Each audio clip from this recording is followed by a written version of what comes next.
ഞാൻ ഇന്നിവിടെ വെറൈറ്റി ആയിട്ടുള്ള ഒരു ചിക്കൻ കറിയാണ് ഉണ്ടാക്കുന്നത്. അത് എങ്ങനെയാണ് തയ്യാറാക്കുന്നതെന്ന് നമുക്ക് നോക്കാം. ചട്ടി ചൂടായിട്ടുണ്ട്, നമുക്കിതിൽ കുറച്ച് എണ്ണ ഒഴിച്ചു കൊടുക്കാം. ചൂടായിട്ടുണ്ട്, നമുക്കിതിൽ കടുക് ഇട്ട് കൊടുക്കാം.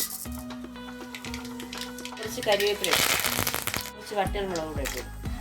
ഇതിലേക്ക് ഒരു 3 ഏലക്ക കഷ്ണം, 4 കുരുമുളക് നമുക്ക് ഇളക്കി കൊടുക്കാം. അടുത്തായിട്ട് കുറച്ച് ഇഞ്ചി നുറുക്കിയത് ചേർക്കും. ഇതിലേക്ക് കുറച്ച് വെളുത്തുള്ളി കൂടെ ഇട്ട് കൊടുക്കാം. ഫ്ലെയിമിലിട്ടിട്ട് നമുക്കിതൊന്ന് മൂപ്പിച്ചെടുക്കാം. ഇതിൽ 2-3 പച്ചമുളക് ഇട്ട് കൊടുക്കാം. 1 കിലോ ചിക്കനാണ് ഞാനിത് എടുത്തിരിക്കുന്നത്. ഇതിലേക്ക് 3 വലിയ സവാള, 1 സ്പൂൺ ഉപ്പൂടെ ഇട്ടിട്ട് നമുക്ക് ഈ സവാള ഒന്ന് നന്നായിട്ട് വഴറ്റിയെടുക്കാം. ഉള്ളി ഈ ഒരു കളറാകുമ്പോൾ നമുക്കതിൽ തക്കാളി ഇട്ട് കൊടുക്കാം. ഞാനൊരു 2 തക്കാളിയാണ് എടുത്തിട്ടുള്ളത്. നമുക്ക് നന്നായിട്ട് ഇളക്കി ഒന്ന് നന്നായിട്ട് മൂപ്പിച്ചെടുക്കാം. ഇതിപ്പോൾ ഏകദേശം റെഡി ആയിട്ടുണ്ട്. കുറച്ചുകൂടെ റെഡിയാവുന്ന ആ ടൈമിൽ നമുക്കിതിന് വേണ്ടിയിട്ടുള്ള മസാല ഒന്ന് റെഡിയാക്കി എടുക്കാം. പാത്രം ചൂടായിട്ടുണ്ട്. നമുക്കിതിനകത്ത് മല്ലിപ്പൊടി 2 ടീസ്പൂൺ, മുളക് പൊടി 2 ടീസ്പൂൺ, ഗരം മസാല 1 ടീസ്പൂൺ, മഞ്ഞൾപ്പൊടി 1/4 ടീസ്പൂൺ. നമുക്കൊന്ന് ജസ്റ്റ് ചൂടാക്കി എടുക്കാം. ഇത് മസാല റെഡി ആയിട്ടുണ്ട്. ഇത് ലോ ഫ്ലെയിമിലിട്ടാണ് ഞാൻ ചെയ്യുന്നത്. ഇതുകൾ നമുക്ക് ഇതിനോട് യോജിപ്പിച്ചെടുക്കാം.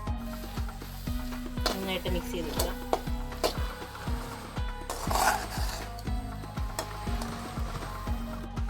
ഇതിന് ഞാൻ 1 ഗ്ലാസ് വെള്ളം കൊടുക്കാൻ കൊടുക്കുന്നുണ്ട്.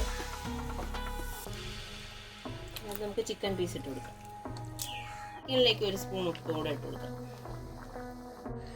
നമുക്കിതൊന്ന് മിക്സ് ചെയ്തെടുക്കാം. ഇത് നാടൻ കോഴി ആയതുകൊണ്ട് നമുക്കിതൊരു 1.5 മണിക്കൂർ ടൈം എടുക്കും. നമുക്കിതൊന്ന് ഇളക്കിയിട്ട് അടച്ചു വെച്ച് വേവിച്ചെടുക്കാം.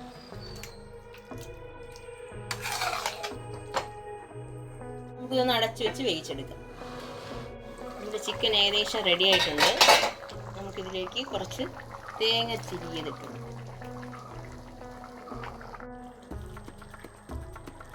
ചിക്കൻ ഇവിടെ റെഡി ആയിട്ടിരിക്കുകയാണ്.